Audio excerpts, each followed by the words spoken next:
नरेंद्र मोदी जिंदाबाद जिंदाबाद जिंदाबाद संतोष पांडे जी जिंदाबाद जिंदाबाद जिंदाबाद कमल का फूल जिंदाबाद जिंदाबाद जिंदाबाद। मेरे भारतीय जनता पार्टी युवा मोर्चा के युवा साथी एवं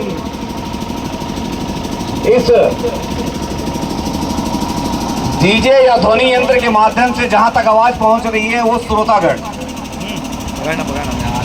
हम सभी युवा मोर्चा के कार्यकर्ता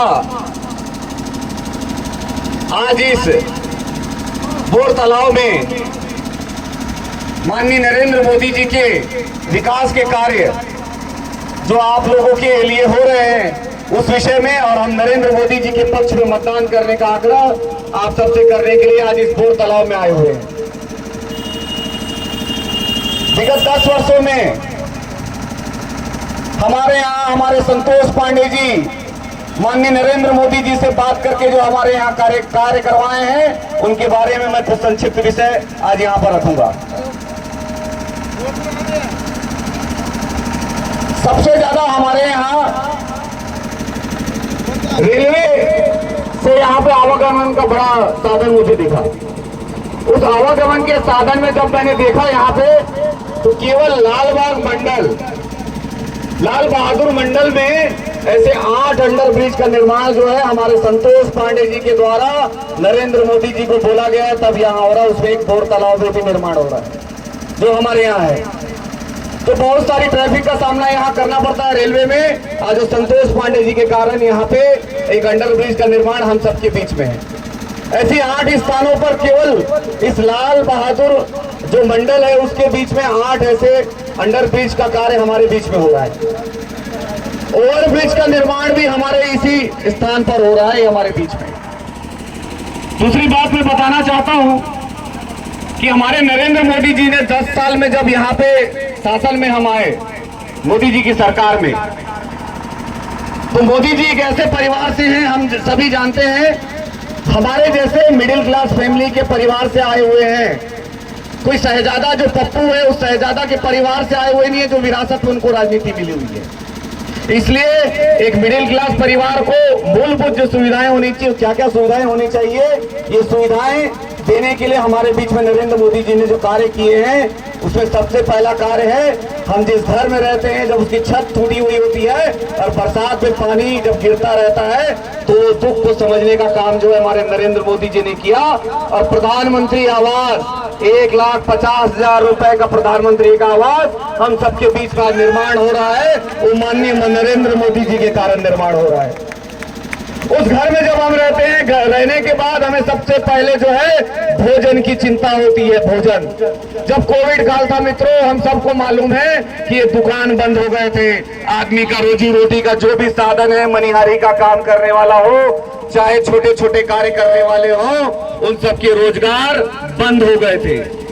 उस समय में मोदी जी ने 5 किलो प्रति व्यक्ति राशन देने का कार्य जो है 2028 तक, मतलब आपके घर में यदि 7 लोग हैं तो आपको 35 किलो चावल निःशुल्क देने का काम नरेंद्र मोदी जी ने आपके लिए किया था, और ये 2028 तक मिलेगा आपको। लेकिन इसमें मैं बताना चाहता हूं कि वर्तमान में जो भोपू रह रहे हैं, अभी लड़ रहे हैं आपके यहाँ से भूपेश बघेल जी, वो भूपेश बघेल ने ऐसे 5 किलो राशन में भी बहुत बड़ा घोटाला किया है, जिसके लिए उनके ऊपर FIR हुआ है।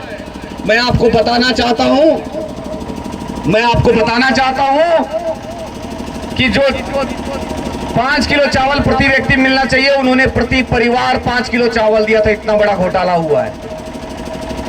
उसके बाद माननीय नरेंद्र मोदी जी ने एक और आपके लिए बहुत बड़ा स्कीम दिया, घर दिया, घर में राशन की चिंता की। राशन की चिंता करने के बाद उसमें ईंधन की चिंता भी की।